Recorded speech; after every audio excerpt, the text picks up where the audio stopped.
Fala aí, Ale. Obrigado pelo Fala, tempo, Pedrão. mano. Eu que agradeço.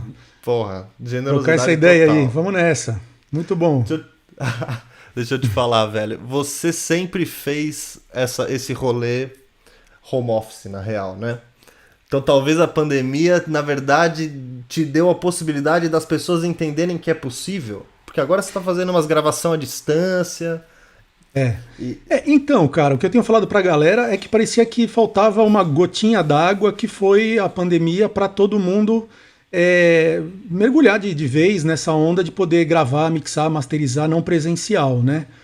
Que é uma viagem que eu curto há, sei lá, mais de 10 anos, que era difícil, né? Na época ainda do dial-up, sei lá, 15 anos aí, da internet acesso de escada, a gente tentava fazer alguma coisa remota, impossível, mas eu sempre gostei dessa possibilidade. E aí, cada vez mais a turma foi entrando numas, né, de fazer gravações à distância, e mix, e master, mas eu acho que o empurrãozinho final veio agora, né? Que tá todo mundo nessa. tecnologia já Pouquíssimas tinha? pessoas. É, na verdade, a gente já não tem ainda muito grande coisa, né? Ainda frisa daqui, a qualidade do áudio também não é muito legal, porque a gente não grava o streaming. Existem uns open sources aí, uns softwares livres que estão testando em umas universidades para tentar fazer gravação mesmo para valer, tipo eu tocando baixo aqui, você tocando violão aí, rolando, né? Só que aí a gente ainda lida com um grave problema que é a latência. Então tem uns malucos nos Estados Unidos, eu não lembro uma universidade lá em Utah, sei lá onde que estão conseguiram um software que parece que até 500 milhas você tem uma latência de 30 milissegundos que é tolerável, já começa a ser chato, 30 milissegundos, né? Mas é mais ou menos a distância que você tem entre um tecladista num extremo do palco do Rock in Rio, mega palco, e o guitarrista no outro extremo. Você tem uma latência já, um delay, né? Latência. Você tem um delay acústico ali, físico, né? Atmosférico, em palcos grandes, né? Palcos gigantescos, a galera fica até meio perdida, assim, tudo na base do in-ear ou dos monitores, né? Uhum. Então, acima de 30 milissegundos é chato. Mas eu baixei até o software, não testei ainda. Diz a lenda que 500 milhas é bastante, cara. Né? Então, tipo, eu aqui no sul de Portugal, você aí em Lisboa, a gente conseguiria gravar, né? Segundo o software dos caras lá. Gravar E, eu tocando violão e você tocando é, teclado.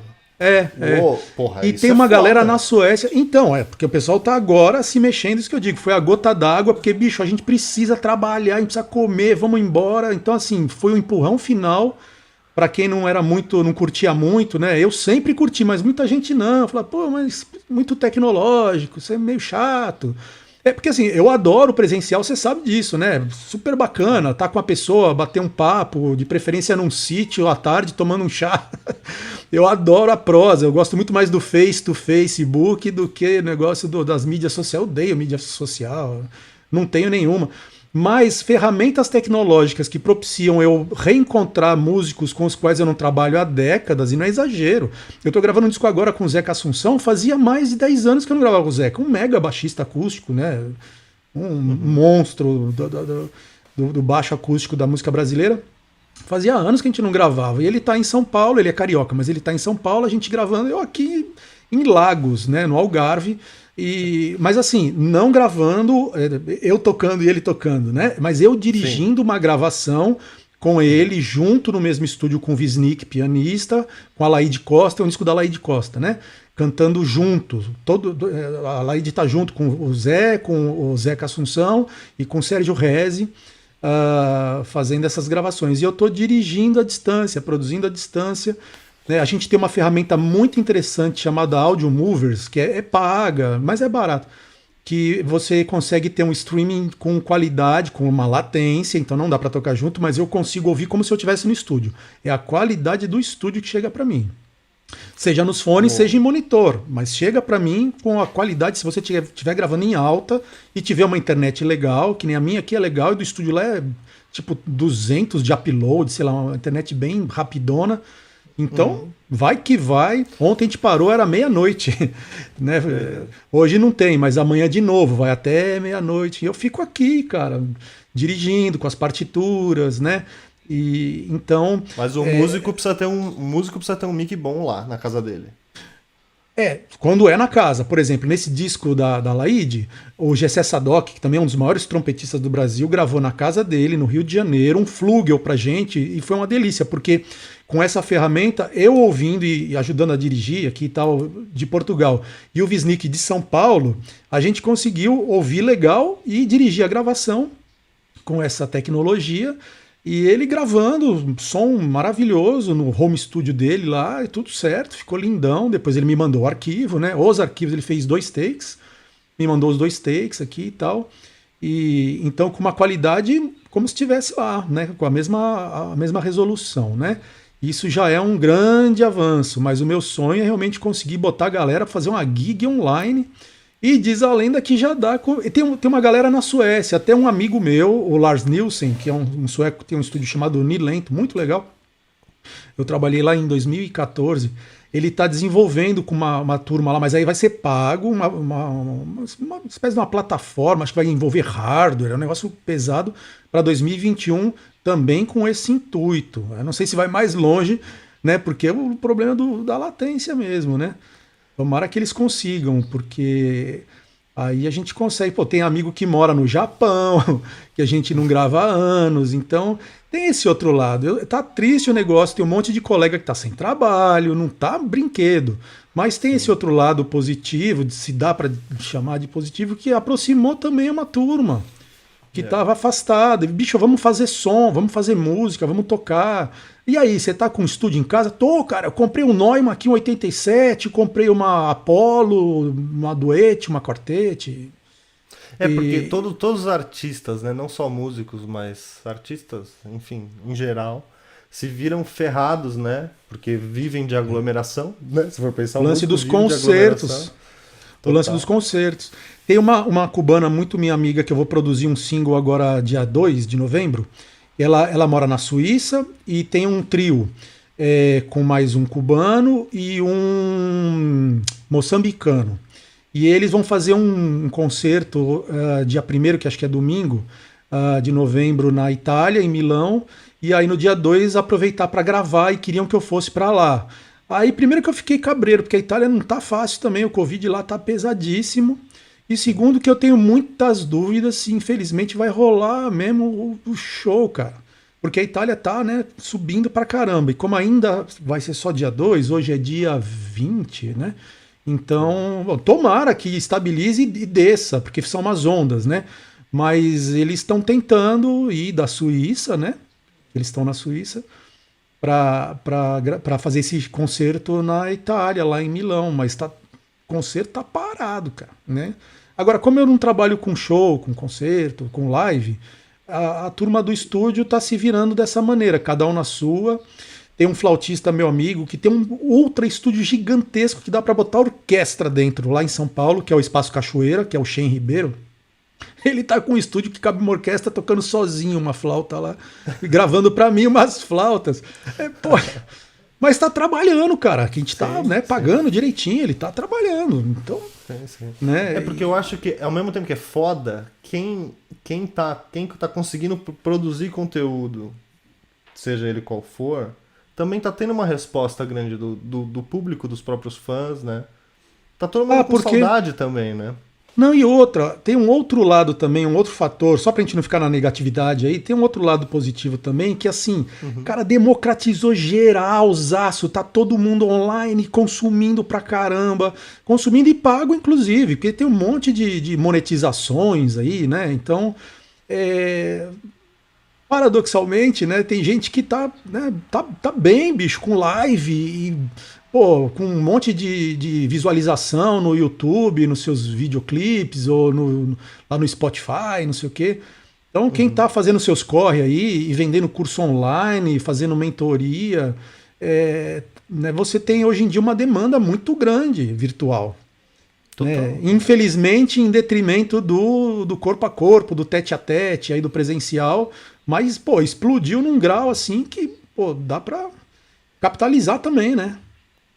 Pra caralho. Sabe, Ale, eu fiquei pensando, né, meu? Puto, o Ale é muito foda, né? Por que ele é tão foda assim, né? E, cara, vê se faz sentido. Não pra você dizer sim, eu sou foda. Mas, velho, o seu poder de direção, minha leitura é como se fosse o seu ouro, tá ligado?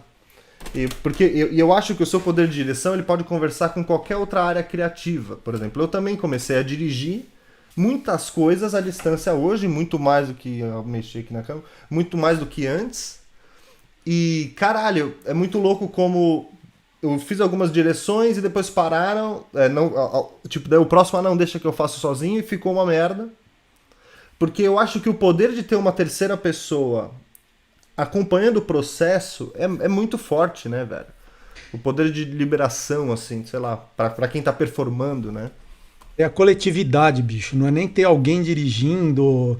É uma delícia. Essas gravações estão sendo uma delícia lá da Laíde, né? Todo mundo junto. O Fonta, o Ale, meu xará, Alexandre Fontanetti, que é o dono do estúdio, mega guitarrista, gravando, e a gente vai trocando enquanto tá gravando, a gente fica no chat, meu, e tá o microfone, eu fico paralelamente com ele, falando de coisas técnicas, enquanto tá lá todo mundo tocando, couro comendo, assim, a gente vai ali ainda, até por incrível que pareça, fica mais organizado e mais silencioso, porque se a gente tivesse junto, tava lá falando, não, pega o microfone e tal, e não sei o que, vira às vezes uma bagunça, se não dirigir direitinho, a coisa técnica junto com o musical fica uma zona, porque aí o assistente, não sei o que, aí tropeça Então a gente no chat ali, né, então e se colocar tal plugin, não sei o que, os músicos não estão nem sabendo, eles estão concentrados na partitura, então tem um chat paralelo com o engenheiro, então as coisas vão mudando, né? Antigamente não tinha isso. Ele me mandou um print de um plugin. Cara, você tem? Aí eu mandei, tenho, então eu vou usar. Ninguém nem viu isso. O cara tava lá olhando a nona bemol, então a semicolcheia. Ele tava se preocupando com o que ele deveria se preocupar, né? Um cara me falou isso. A gente aprendeu a escutar no Zoom, né? O Cláudio me falou isso. O Zoom é uma merda, mas você aprendeu que você tem que calar a boca enquanto o outro fala, porque na internet fica pior, o delay, os cacete, fica um falando em cima do outro, né? Exatamente. Também é uma educação que tá acontecendo, né? Isso quando não são 50 numa sala, né? Esses dias eu participei de um chat aí no Zoom, fiz uma palestra, sei lá como é que chama isso aí. Uma galera super animada, assim, mas a tela coalhada de gente, assim. Mas é isso, tinha que. Tem uma nova ética. Novas éticas surgem, né? Engraçado. Novas éticas surgem. Cara, tem uma história que você conta que é muito foda, e é nesse sentido que veio essa primeira observação minha, assim. Que você fala que quando a maioria das pessoas, ou enfim, é normal que quando vai alguém, um naipe de sopros, né? Que é o termo, né? Vai tocar, eles geralmente são tipo uns freela, né? Eles vão lá e ganham quanto que é o cachê, pá, o cachê, grava a partitura, tem que gravar e tal. Então geralmente é o trombone, acerta pra mim o Fá um pouquinho melhor, né? E uma técnica, uma coisa que não é uma técnica, uma coisa sua que você faz é saber o nome dos caras, conhecer os caras, para na hora da gravação falar, João, beleza? E daí o do trombone fala, porra, ele sabe meu nome. Cara, você pode acertar um pouquinho a nota e tal. Eu pensei, isso é uma técnica. Não, mas isso é muito foda pra facilitação, né? O diretor é quase não, ele com certeza é também um facilitador, né? É que senão fica uma coisa muito impessoal. Pra você ter uma ideia, nos labels das DAWs, que a gente chama, né? A DAW é a Digital Audio Workstation, Pro Tools, Logic, Nuendo, Fruit Loops, tem milhões aí. Normalmente o técnico coloca lá no label o nome do instrumento e às vezes um signal flow, assim, o nome do microfone, o nome do pré, o nome do compressor. Tem um negócio, né, assim, enorme no label, mas não tem o nome do músico. Né? Então, me interessa menos saber qual o microfone, assim, mas é legal ter a ficha, mas tem lá uns comments meio escondidinhos que você põe lá, né, o path todo, né, que você está usando, microfone, pré-compressor, é legal. Mas no label eu gosto de botar o nome do cara e sabe que quebra um gelo. É isso que você falou, às vezes o naipe vai ali, nem sabe nem que é o artista, tem um arregimentador que fala, tem uma gravação de cordas aí, preciso de uma viola. Aí o violista vai, não sabe nem para quem preciso de 2 violinos, preciso de um cello. Aí o cara chega lá, lê uma partitura e vai embora, fica muito impessoal, né? Isso assim, num primeiro contato, porque assim, esse mundo também é tão pequeno que a gente vai conhecendo as pessoas, e é uma delícia também. Porque aí rever, sei lá, o Yura, que é um cellista que eu gravei tanto, faz anos que eu não vejo o Yura. O dia que eu, por acaso, gravar de novo ele como cellista, num quarteto, num naipe de cordas, assim, pô, tem muita conversa para trocar, né? Por exemplo, né? Ah, agora eu tô trabalhando com o Jaquim Morelenbaum, também é um cellista incrível, né? É, também foi uma coisa assim, poxa, quanto tempo, cara. Eu produzi um disco do Brown em 2011 com o Jaquinho. Então fazia uma eternidade que eu não fazia nada com ele. Eu não sei se nesse meio tempo a gente deve ter feito alguma coisa, sei lá, mas pouquinho, né? Então, tem alguns músicos que não só a gente, num primeiro contato, aprende a chamar pelo nome, como também não esquece nunca mais e vira brother, né? Dos naipes. Isso é legal, eu acho, também. Vira uma familhona, assim, né? Dos naipes também, das grandes formações também, não só das pequenas. Agora eu vou fazer um negócio com o Proveta, quinta-feira, eu acho, com um quinteto. Clarinete, ou clarinete em Mi bemol, clarinete em Si bemol, clarinete em Mi bemol, que a gente chama de clarinete alto, tem gente que chama de clarone também, mas é um clarinete alto, fagote, flauta e saxofone. Eu só conheço Proveta, então eu vou conhecer mais 4. Vai ser demais, né? Inclusive de instrumentos meio diferentes, assim, né? Tudo bem que eu já gravei fagote pra caramba, mas não é um instrumento tão comum.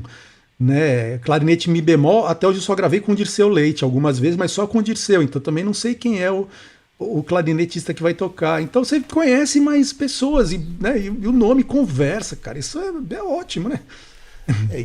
Enquanto performance ali pra gravação, isso também tem um efeito, com certeza, Total. sem dúvida, né? O que você fala também de imprimir, né? Isso imprime ali alguma energia, alguma coisa, né? Porque senão às vezes pode ficar burocrático, o cara tá ali lendo nota, tem até uma expressão horrível que é matar cachê. O cara vai ali matar um cachê, né? É chato isso, é chato demais, né? E quando a música é boa, que o arranjador se emociona, fala, nossa, que delícia vai ser escrever esse arranjo, né? Que tá sendo o caso do Proveta, ele amou a música do Ginga com Wisnik, lindíssima. Imagina, Ginga com Wisnik. E ele primeiro amou a música. Segundo que a gente falou, velho, escolhe quem você quiser, né? A gente gostaria de um naipe de madeiras, uns instrumentinos, uns concertinos, assim, madeiras e tal. Mas eu não tinha pensado em fagote, né? Eu tinha pensado num oboé, e aí ele mudou assim, porque ele achou que tinha mais a ver. Então, delícia, deixa o arranjador, ele também, né? É mestre dos mestres aí, aproveita, nossa. Então, ele tá livre total para chamar a galera. E isso também, sabe? O cara vai feliz também gravar, né? Sim. Muda tudo, muda. Pra mim é que nem mais ou menos que nem foto, né? Tem disco que você ouve e você fala, isso tá com a pegada que essa galera não tava se entendendo muito no estúdio, né? Que nem você vê uma foto, tem um cara na foto que tá lá assim, ó. Você não vai achar que o cara tava feliz. Então é só ter a mesma sensibilidade auditiva. Um sorriso, né? Né? Tem um cara que tá morrendo de dar risada, você fala, cara, essa foto, esses caras não estavam, sei lá, tristes, né? Olha a cara do sujeito se acabando ali na gargalhada. Então, disco tem um pouco isso, eu acho que passa uma vibe assim que tava gostoso. Falei, esses caras gravaram meio de qualquer jeito aí. Pode crer. E uma pira que a gente sempre conversa é a coisa das matrizes rítmicas, né? Que é uma pira quase esotérica, né? Se eu pensar, é como tudo se, sei lá, tem um fundo pra tudo, né, cara? Porque você tem, digamos assim, pelo menos você conhece o mundo inteiro, viajou e tal, mas a música cubana, a música brasileira, digamos que você tem um conhecimento e uma vivência ali, né? Quantas vezes você foi pra Cuba e tal. Daí quando você vê essa ligação afro-latino-americana brasileira, que o Brasil adora também se separar, né, dos latino-americanos, né? É uma coisa muito louca, né? Tem um lado ideológico que a gente tem que tomar cuidado, de que tem muitas semelhanças em todos os lugares, mas tomado esse cuidado com as diferenças, né, para não cair no problema da aculturação e da homogeneização, Claro. né, enfim, com os devidos cuidados e com as devidas diferenças, tem muita semelhança, e a minha viagem está muito nas semelhanças. Muito, desde criança, não sei de onde vem isso aí, descobrir essas semelhanças, porque a gente pode perceber isso com qualquer recorte. Você pode descobrir as semelhanças da culinária mundial, as semelhanças nas mitologias mundiais, né? As historinhas do Xingu e as historinhas do Japão né, os mitos universais lá do Lévi-Strauss. Sim, E a minha sim. viagem é com os ritmos Mas o foda é matriciais que você faz na universais. prática, né? Aquela história, desculpa, que a gente tá com puta de letra, tô te interrompendo toda hora. Mas Imagina. aquela coisa que você fez com a ganhadeira, com as ganhadeiras e pensar em ganhar, em mexer com a galera aqui da Ibérica, espanhola, portuguesa, e verificar que é mais. Caraca. Eu tenho. A minha cachaça é essa aí, né? Você sabe que eu não bebo, a minha cachaça é ficar estudando essas coisas e tentar levar para a prática como uma ferramenta de produção mesmo, né? Bom, qualquer produtor, né? Chega pro baterista e fala: vamos aqui tocar um funk, vamos aqui tocar um rock, vamos fazer uma levada assim no ride, assim no hi-hat, bumbo reto, né? O floor on the, né? Four on the floor, tem uns termos, né? O tum, tum, tum, né? A gente em português fala bumbo reto e tal. Seria mais ou menos a mesma coisa. Falar, e se aqui a gente fizer um Kabila? E se aqui a gente fizer um Congo? Né, são ferramentas para você dirigir, ou então no âmbito da harmonia, né? Então, se aqui a gente fizer um Dó com nona, eu Sim. gosto de descobrir essas semelhanças e às vezes a pessoa nem sabe, mas o que é um Kabila? Aí eu solfejo, né? O tac, tac, tarac, tac, tac, tac, tac, tac, tac, tac, pelo menos a clavezinha básica e tal. Tá, vamos tentar tocar isso tal.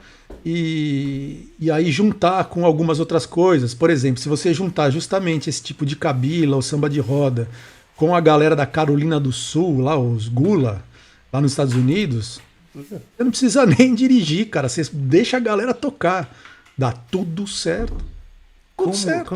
Como é possível isso, cara? Não, porque são as mesmas matrizes, né? Aí até no sentido histórico mesmo, porque os escravos que foram para a América do Norte, foram para a América Central, foram para a América do Sul, famílias, né? Foram divididas, né? Aquela situação trágica, triste, que a mãe ia para a América do Norte, o filho ia para a América Central, o pai para a América do Sul, para realmente desmembrar, né? Uma estratégia lá dos senhores de escravo. Então, é uma parada praticamente consanguínea, é o mesmo DNA, né? Não só a mesma matriz rítmica, mas a mesma mãe, na etimologia da palavra matriz, né? A mesma mãe, Caraca. né? Geneticamente falando. Então, você tem os bantus, né? Em vários lugares da América, né?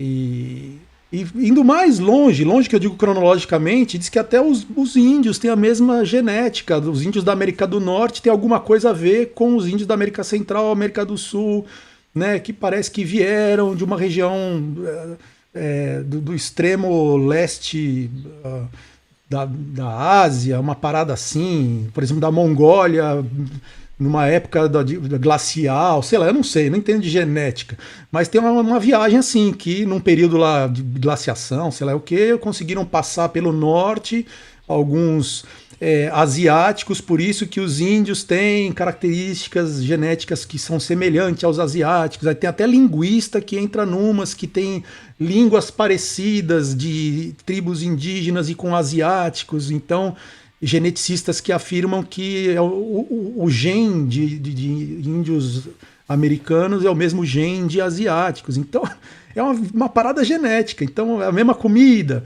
né? Ou assim, tem semelhanças, tem muitas diferenças, como eu estava falando, né? Esse perigo ideológico de querer uniformizar tudo. Mas tem, né, a mesma indumentária, às vezes acha a mesma roupa, os mesmos costumes, mesmo depois de, né, milhares de anos, né? Louco demais, né? Isso é a cachaça mesmo. É muito doido. Pirar nisso é a Vai melhor embora. coisa. Caraca, meu.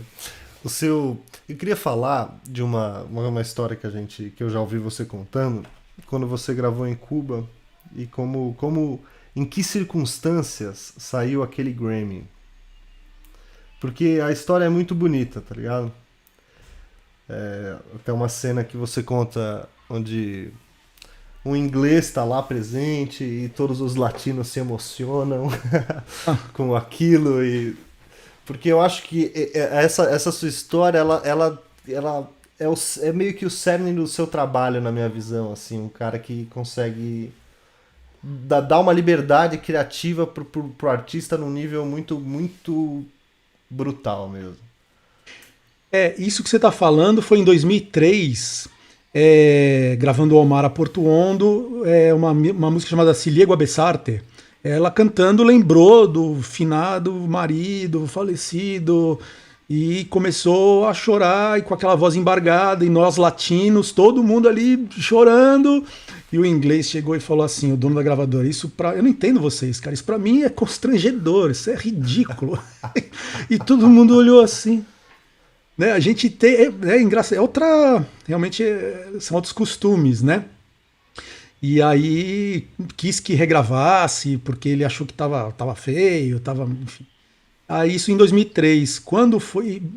Aí tem um detalhe até sério, assim, que a Almara ela nunca se ouviu, ela sempre.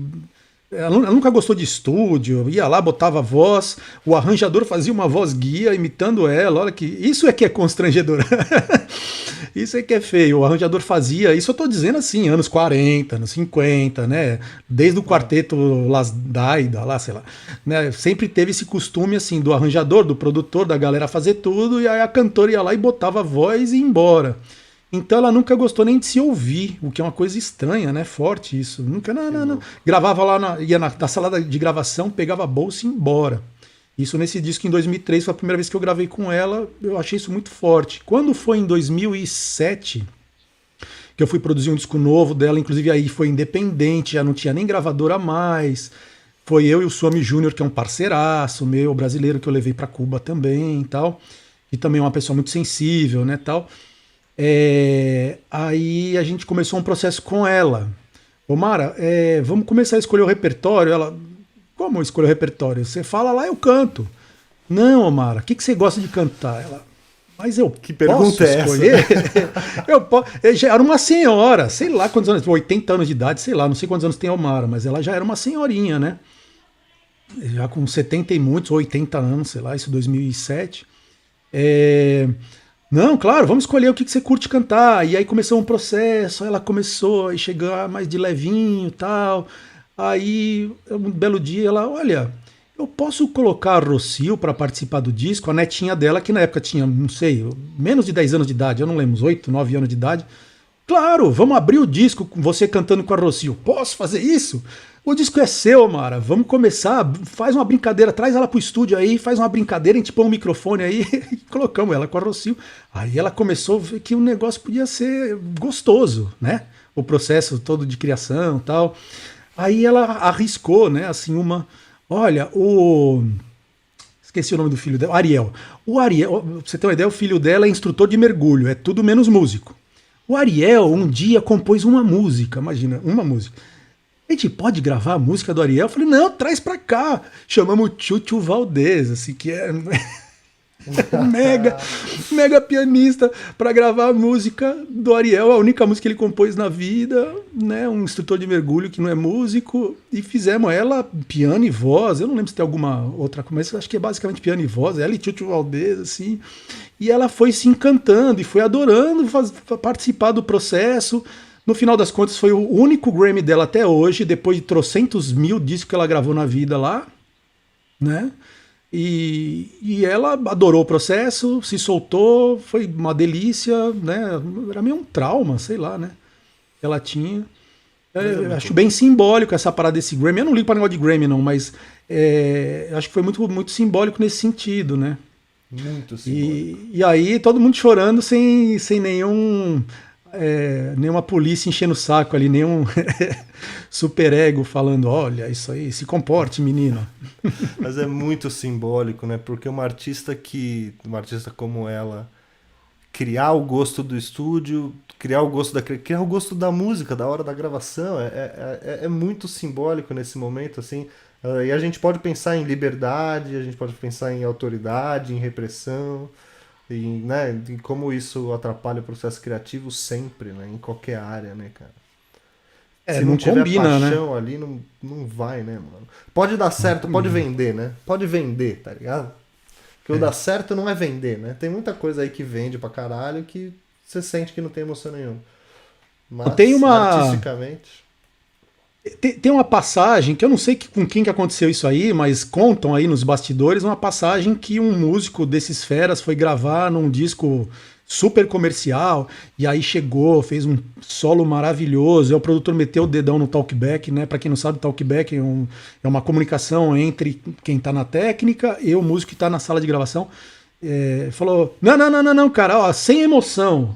Não vem com negócio de emoção, toca aí. Como Juro, bicho. assim, Não mano? sei, rola essa. Porque tem, né? Um monte de história, né? Nesse nosso métier, Flavinho Sena, que é um grande engenheiro amigo meu, fala que vai escrever um livro chamado Histórias Graves e Agudas, porque o que mais tem é história. Porra, E o Flavinho sensacional. também tem já uma certa idade, ele gravou todo mundo, né? De Sarah Vaughan, Elis Regina, e Sarah Vaughan mesmo, assim, né? De Luiz Gonzaga a Jobim, de João Gilberto a Nando Reis. Então ele Caralho. gravou todo mundo, todos os discos do Cartola. Foi o Flavinho que fez. Esse tem história para contar. Pesado, hein? Mas, Nossa. mas tem essa aí, cara, do produtor ter falado: não, não, não, bicho, não vem com negócio de emoção, não. Toca sem emoção aí esse negócio, vai aí e tal. Mas o que que é Então, isso? Não, chato. Ale, mas na moral, o que que é isso? É tipo, o cara fica Lê as pensando depois. notas aí, não inventa moda não, velho. Lê o que tá escrito na partitura aí, não começa com muito portamento daqui, glissando de lá, vibrato. Porque assim, tem uma série de técnicas que remontam a. É meio subjetivo, mas tem técnicas, é que nem na dramaturgia. Você tem técnicas para passar uma determinada emoção. É como se fosse chegar para Fernanda Montenegro e falar: não, lê o texto. Olá, boa noite. Meu nome é Fernanda Montenegro. Sem emoção, certo? Mal comparando, assim, não, velho, lê aí o negócio, não enche o saco. Então, Mas é uma necessidade de controle? Ou é um medo de, puta, depois eu não vou conseguir editar? Ou é um tipo matar cachê? Eu fico é. tentando entender esse outro lado, assim. Tentando entender mesmo, mas por quê? Como? Quem não ia gostar de ter um bom intérprete, um bom músico, tá ligado? Ah, cara, tem tantas. Eu já vi cada maluquice, eu já vi cantora, não vou citar não, mas eu já vi cantora despedir músico que chamava mais atenção que ela no palco.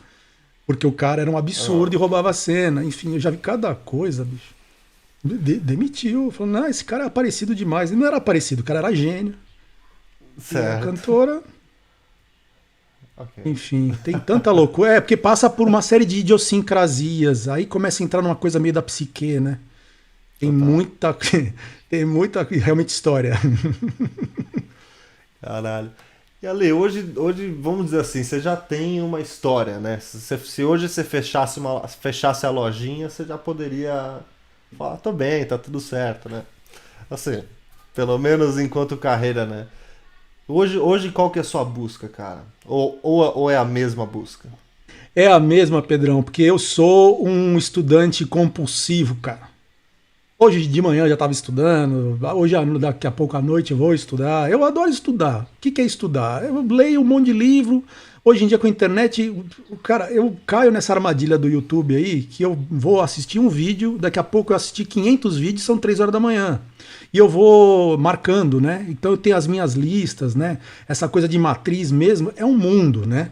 Porque ali a digressão da digressão, a coisa do quase do hiperlink. Essa coisa do hiperlink é uma cebola com 50 milhões de cascas, você tira uma, tem outra, né? Então eu fico descascando a cebola ad eternum, é o meu suplício de Sísifos, né? Que eu fico ali enxugando gelo, cara. Eu fico estudando, eu adoro estudar. Então, coisas técnicas, aprender técnicas de gravação, e harmonia. Eu estou tentando estudar bastante os Sibelius agora, né? Que eu quero aprender a escrever mais bonitinho, partitura, já no sentido mais editorial, né? Porque eu taco lá uns negócios, entendeu? Não fica a coisa editada, né? Então, e o Sibelius é bacana, e ele roda junto com o Pro Tools, porque é da Avid também, né? Da mesma empresa, então roda em sync com o Pro Tools, então também estou estudando bastante Sibelius. Sei lá, cara, eu fico estudando. Que louco. Então, é a Cara, eu mesma queria cachaça. saber. Não, eu acho que seria muito interessante saber a sua visão com essa experiência sobre a educação no modo geral, saindo um pouco da música, assim. Nesse momento que a gente tá, de todo mundo tá EAD, o Brasil inteiro tá EAD hoje, né? E, na minha opinião, é que é um lixo, né? Completo, é um atraso, é o mesmo modelo militar aplicado agora a EAD, fica pior ainda, tá ligado? Mas nesse sentido eu acho, né? E se a gente continuar em casa para sempre, pensando nessa distopia, o autodidata, ele vai ter que ser... Eu acho que as pessoas vão se forçar a ser autodidatas mesmo, né? Ou se forçar a buscar mestres e voltar... Mas enfim, qual que é a sua opinião assim, em como aprender, como funciona, como deveria ser uma educação ideal? Pergunta fácil, perguntas fáceis. Então, sem ficar em cima do muro, bicho, eu acho que tem coisa boa e tem coisa ruim também nessa coisa do ensino à distância. Parafraseando a minha mãe, educadora, não existe escola ruim, existe aluno ruim e aluno bom. Né? Então, eu trabalhei num estúdio, você conheceu, lá na Gargolândia, né? Numa fazenda, cujo o caseiro, né, o Gilbertão, o filho do caseiro de uma fazenda lá em Tapetininga passou na USP, não sei se em medicina, entendeu? Ele estudava na escola pública de Itapê. Minha mãe fala isso, cara, não tem negócio de escola ruim. Tem aluno que se aplica, tem aluno que não, né? E então isso trazendo para esse universo digital, tem um monte de lixo, mas em vez de ficar no TikTok, tem tanta coisa bacana que dá para estudar online, velho, né? Em vez de ficar vendo, tem tanto lixo que não precisa. Passa batido, cara. Fica vendo fofoca no UOL lá, sei lá, a nova plástica de não sei quem, mano. Dá para estudar legal. E o que a gente está fazendo? Você está me edificando e eu espero que de alguma maneira eu também esteja nessa troca. Muito. Então, assim, dá para, né? Porque o barato é se edificar e edificar os outros. Tudo que é edificante, né? Às vezes, o que é um processo de educação? É assistir um puta filme. A Netflix, sei lá.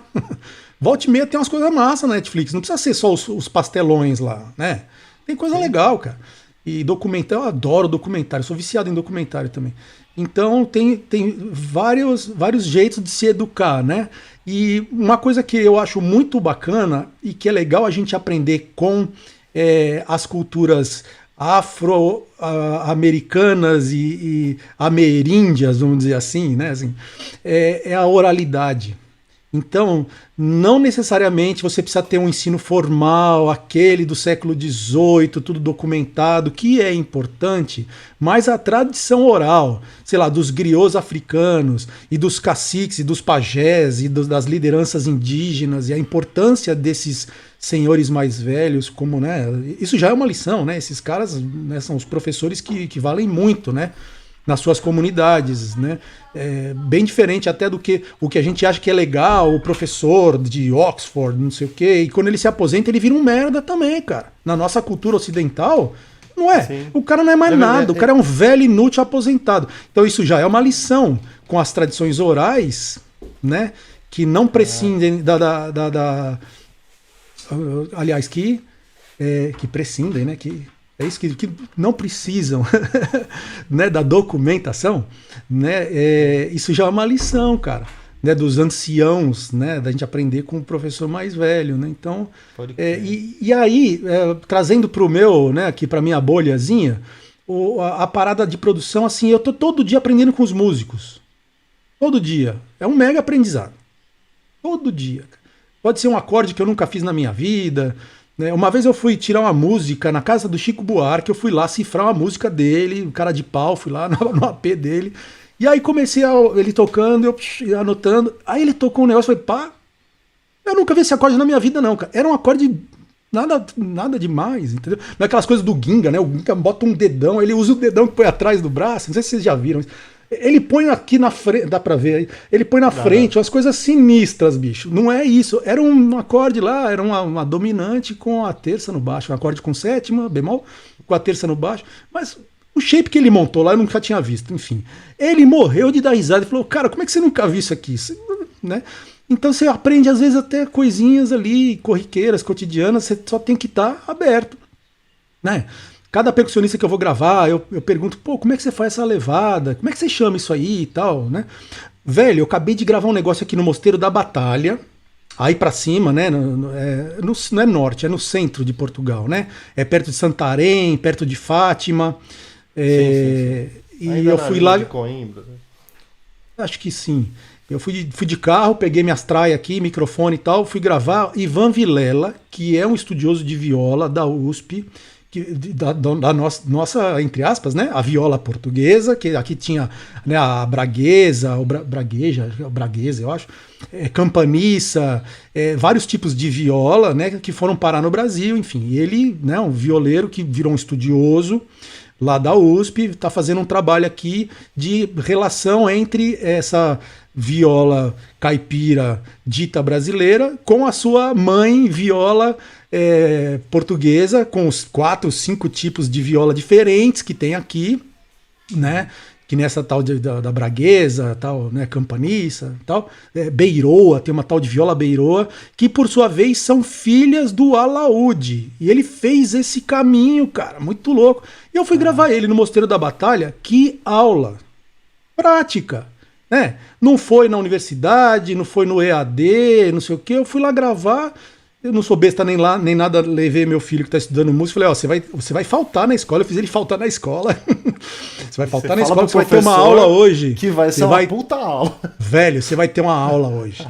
E aí seu Ivan Vilela deu uma aula valendo, cara. Valendo. Deve ter pirado, né? Pirou, cara, pirou. Acústica sensacional na igreja lá no Mosteiro da Batalha, puta acústica. E ele tocando catira, velho. Tocando cateretê dentro da igreja. O cara levou as linguagens rurais paulistas pra dentro da igreja da Batalha, cara. Mais heavy metal que esse, impossível. Mano, impossível, cara, impossível. É sinistro. Daqui a pouco, acho que em dezembro eles vão soltar, porque isso era pela Universidade de Lisboa, porém fora do métier da universidade, né? Aquilo que a gente tava falando. E eles vão soltar isso, acho que no YouTube, sei lá. Então... aulas, né? Eu fiquei lá embasbacado aprendendo, porque ele também, a gente gravou ele falando uma série de coisas, dando os depoimentos todos. Ele conhece bastante de história, então ele fez um apanhado histórico, né? A oralidade aí de novo, né? Porque voltando isso, que você disse sobre a oralidade, a gente parece, pelo menos a minha experiência, eu já vi muita gente também falando isso. Quando você fala de fato, é a hora que você articula. É como, porque quando você escreve, você ainda tá preso em querer fazer aquela forma de escrita, mas a oralidade ela é um pouco mais solta e você vai vendo o que você sabe enquanto você fala o que você sabe. E às vezes você descobre coisas que você sabia que você não sabia que você sabia, né? Por exemplo, você pega um depoimento de um cara desse, o que tá fervendo nele sai na hora, né? Solidifica de uma maneira que escrito não solidifica. E depois ainda solidifica mais depois que você dormir e revisitar. É muito louco isso. Se você ouviu tudo isso, foi dormir, e no dia seguinte você reviu ou pensou sobre, isso decanta de uma maneira, isso é fisiológico mesmo, sei lá, neurológico, é uma parada aí, né, que você acaba interiorizando mais o conhecimento, né? Ele falou um negócio lá que eu não sabia, sabe a expressão da pá virada? Esse cara é da pá virada. Diz que os mouros que trouxeram o alaúde para cá, antes de virar as violas todas e antes de ir para o Brasil, quando o alaúde chegou aqui, diz que aquela mão do alaúde, que é virada assim, né? Se olhar no braço do alaúde, tem uma mão, diz que eles chamam de pá. Então diz que a pá virada era o árabe que era... O cara era punk, velho. O cara era o rapper, entendeu? Era o rapper lá da época, entendeu? Sei lá, do século XII, sei lá eu quando, não sei. Né? O cara era o subversivo, era o cara da pá virada, era o alaudista, que era o cara que veio pra tocar fogo, entendeu? Na galera, né? Assim, no bom sentido, né? Assim, o subversor, assim, o subversivo, sei lá. Sim, né? Sim. Era o cara da pá virada. Pô, esse cara é da pá virada. Demais, muito bom, né? Muito bom, muito bom. É louco, né, cara? Como é que tá sendo essa experiência, assim, de morar aqui em Portugal, cara? Você já tá aqui há 2 anos, assim. Não sei se você tem muita interação com a galera portuguesa. Acho que sim, por causa dos meninos, né? Tenho. Não, e por causa do trampo também. Eu vou pra lá e pra cá em estúdio. Agora mesmo a gente vai acabar aqui o lance e eu vou ligar pra um guitarrista super mega aqui de Lagos, que quer que eu produza uma parada com ele e tal. Ele deixou uma mensagem agora há pouco, daqui a pouquinho eu vou ligar pra ele e tal, e vou ver qual é que é. Né? Eu fico zanzando, que nesse lance que eu falei, que fui lá pra cima, né? Tudo bem que o Ivan é brasileiro, mas gravando aqui na Batalha e com uma produção portuguesa, né? A galera que tava envolvida e tal, né? Então, eu, sei lá, aqui tem esse negócio que em qualquer lugar que você esteja hoje, você tem que estar um pouco mais quieto, né? Sim, sim. Então é menos presencial, mas mesmo online eu tô agitando uma porrada de coisa aí, cara. Né? Não, Só mas eu aqui. imagino assim, no sentido português é que eu acho que seria mais fácil se eu tivesse em outro país até. O que eu quero dizer, a gente vai para um país de língua inglesa, ou que seja, qualquer outra coisa. Fica evidente esse distanciamento. Os portugueses, por ser português, parece que é a mesma língua, mas não é a mesma língua at all. Assim, a comunicação ela é muito distinta na forma de pensar até, né? Não é nenhum problema, é ótimo, é incrível.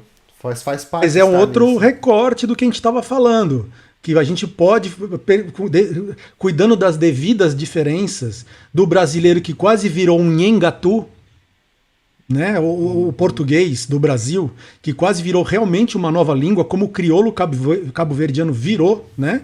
Não é mais o português. A gente quase teve o nosso português brasileiro, que era o nhengatu, que era a mistura com as línguas indígenas, né? Então, é um outro recorte. Aí, ok, em vez de falar da matriz rítmica ou da comida ou de não sei o quê, aí falando da língua, né? Então, a mesma raiz latina, né? A última flor do lácio, inculta e bela, aí, quer dizer, a mesma raiz, que não é a raiz dos saxões, dos anglo-saxões, dos bretões, é outra raiz linguística, né? Mas então tem as semelhanças, assim como tem as semelhanças com todos os países africanos de língua, o PALOP que fala, né? Os africanos de língua de origem portuguesa. Então Moçambique é parecido no mútil, porque em Moçambique tem acho que 24 dialetos ou línguas, não sei se eles chamam de língua ou dialeto, né? Mas tem 24 em Moçambique, mas é lusófono. Você tem Cabo Verde, que tem 13, 14 ilhas, é um arquipélago que também, assim, na Ilha do Fogo é diferente o crioulo do que na ilha, né, São Nicolau, tem umas 14 ilhas lá, né? Então, mas é parecido também um pouquinho, porque tem as tais semelhanças com a mesma raiz. Aí você tem os angolanos, que também tem a mesma raiz linguística do colonizador, mas antes disso você tinha o zumbundo, o quimbundo, o bakongo, o kikongo, um monte de línguas bantus que você tem até hoje, né? Mas aí já misturado, né? O quimbundo, umbundo, tal, com o português, né? E aí, sei lá, Guiné-Bissau, lusófono, peronomútil, né? Lusófono com todas as diferenças. Então é a mesma coisa, aplicada à língua, que a gente estava falando, sei lá, meia hora atrás aí, né? É bem isso. Muito louco, muito louco. Ale, já estamos chegando aos 50, cara. Obrigado por esse tempo aí, meu. Eu que agradeço. Só fechar. Agradeço mesmo. Fechar com uma perguntinha singela que eu quero fazer sempre. Ale Siqueira, você tem medo da morte? Olhe para a lente da verdade e diga... O que seus olhos dizem? Cara, a minha vida é tão louca com 4 filhos e 500 mil produções que você sabe que eu não paro pra pensar na morte, velho? Eu deveria, né? Mas... Não sei. Eu tenho um péssimo defeito, cara. Eu sou muito otimista. Então, sei lá, pinta uma situação, né? Meu filho esses dias estava dando umas espirradas aqui. Nossa, será que é o Covid? Eu tenho um defeito de ter a maior convicção do mundo que não é o Covid. Eu sei que é um defeito meu, mas não é. Na minha cabeça nunca é, entendeu? Então, às vezes eu passo em umas situações extremas assim que pra mim tá tudo certo. O que é bom, porque eu já ajudei em casos meio barra pesado de acidente, de assim, umas coisas pesadas que eu... sangue frio, mas nesse sentido, assim, pra mim vai dar tudo certo no final, entendeu? Socorrer gente e falar, cara, calma aí, tá tudo tranquilo. E não tá tranquilo, mas na minha cabeça, por algum motivo, está tranquilo. Então, sei lá, a morte pra mim, eu nem penso nela e também não me faz cosquinha não, velho. Não tô nem aí. Beleza, perfeito. Obrigado, velho. Valeu mesmo pelo seu tempo, soltar vinho. Valeu, aqui. maninho. Ale, forte abraço. Abraço. Valeu. Valeu, velhinho. Obrigadão. Miscelânea, substantivo feminino. Conjunto confuso de coisas diferentes. Mistura, misórdia. Abre aspas. Ele guarda uma miscelânea de objetos na gaveta. Fecha aspas.